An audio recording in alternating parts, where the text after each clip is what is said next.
Hi, and welcome back to the 40-day challenge and embracing the race. Today is day 27, and the sun is popping back out here. The rain has moved through. I would have done this outside, but everything's still really wet. So today's devotion is called Get Out of Your Comfort Zone. And right now I'm out of my comfort zone because I've got wet hair, but I did put on makeup. The verse is from the book of Matthew, chapter 14, verses 29 through 31. So Peter got out of the boat. He walked on the water towards Jesus. But when Peter saw the wind, he was afraid. He began to sink. He cried out, "Lord, save me." Right away, Jesus reached out his hand and caught him. "Your faith is so small. Why did you doubt me?" So our author talks about in the beginning, first couple of paragraphs, how she ran, she said 6 half marathons in a span of 4 years, and she got really comfortable. Training for a half marathon wasn't, super scary. She was very comfortable with her training plan, and she felt good with half marathons. But one day she kind of felt the nudge from God to do a full marathon. And she's like, no, can I just continue to be a spectator and just watch all the crazy marathoners run 26.2 miles? I don't know if I really want to do that, but she continued to feel that it was something that he wanted her to do. So she said, okay, I'm going to step out and I'm going to try to do this. And she was able to complete it. And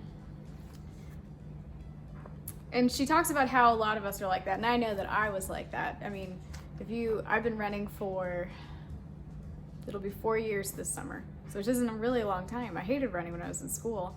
The only reason I started running was because my stepkids were starting to get into cross country, and I was like, because right when they first started out, I could actually keep up with them. They're much faster than me now, but we would run together sometimes, and my sister and I were going on the Disney cruise, and I was like, there's a 5K that we wanted to do together, but I hadn't ran, and I was like, well, I guess I probably should start running if I want to be able to do a 5K in the Bahamas in the sun on an island. So that's how running started for me, but I never would have imagined that I would now be hoping to train for a half marathon. And I have ran 13 miles before once, not in a race, but if you had told me then that I would be hoping to do a half marathon at Disney and then hoping to actually do a marathon in the next few years at Disney, I would have called you crazy. I hated running in school. But watching my kids succeed in cross country, and then watching my sister and brother-in-law succeed in their races is very motivating, and caused me to step out and do something that I used to hate doing, but now I love. And she talks about how a lot of runners are like that. We run 5Ks, but don't ever imagine running more than that. And she talks about in the passage how Peter felt the same way. In that story, which most people have probably heard that story about Peter walking on water towards Jesus. It was stormy. The other disciples stayed in the boat in the comfort, too afraid to come out. And Peter took a step out and was doing really great when he had his eyes on Jesus. But the moment he looked down and saw everything that was going on around him, he started to sink. But he cried out to Jesus. When Jesus heard his cry, pulled him back up. When Peter saw the huge waves in the distance, he began to sink. But he didn't sink because the wind and waves were present. He sank because he took his eyes off Jesus. When Peter began to sink, he didn't have to wait very long for Jesus to rescue him. It's because Jesus was right there. When Jesus calls you out of your comfort zone, he doesn't just watch from a distance. He is right there beside you, catching you when you fall. Even that first step into the unknown can bring you to your knees, but all you have to do is humbly ask him for help. And it can be really scary. I've mentioned before that I've felt that check in your spirit to do something outside of your comfort zone. A lot of times for me, what it's been is talk to that person in the store, ask if you can pray for a particular person that you can see is struggling, that type of thing. And it's very out of my comfort zone. I don't like to pray out loud, even with my family at dinner time. I don't feel like I'm very eloquent when it comes to that, and there's people who are far better at it than me. But so I really want to be more sensitive with that whenever I feel that check. Hey, you should go talk to that person, or you should go ask if you can pray for that person, or go share me with that person. It's something that I want to grow in, because it's very outside my comfort zone to, I mean, I'm a people person. I like talking to people, but when you talk about something like that can be very uncomfortable for both people. I'm good about talking about the weather and stuff. And, you know, oh, I like your shirt, or I like your earrings. You know, I like to do that type of stuff with people, not really the other thing. Okay, so we're already kind of starting to get into the questions, but are you still in the boat? As we just discussed. On some things, yes. Then trust him as you take that first step out. Are you a few steps out of the boat?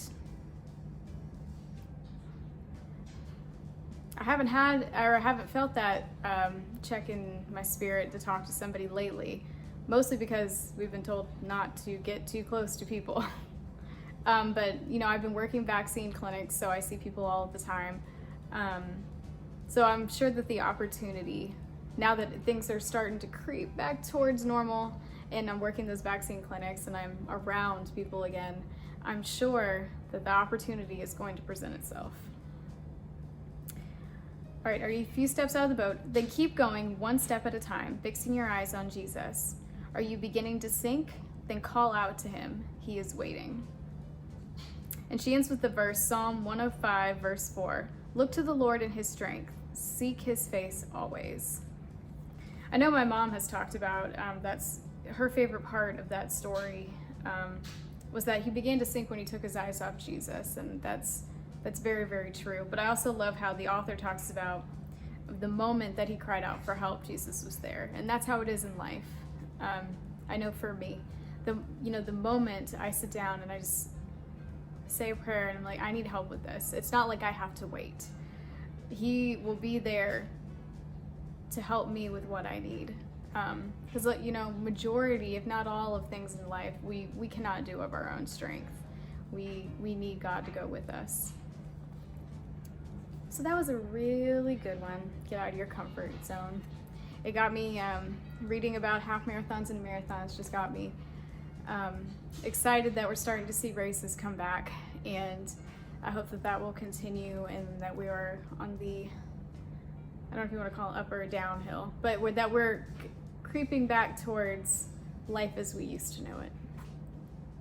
Life as we used to know it? Is that how you say that properly? Okay. I need more coffee today. But I hope everybody is doing well, and I can't believe this is day 27, so we've got 13 left. That's less than 2 weeks, which for me makes me excited because it means Easter is almost here, and I love Easter, which we will talk about towards the end of this, how much I love Easter. So hope you're having a great day, and I will see you tomorrow.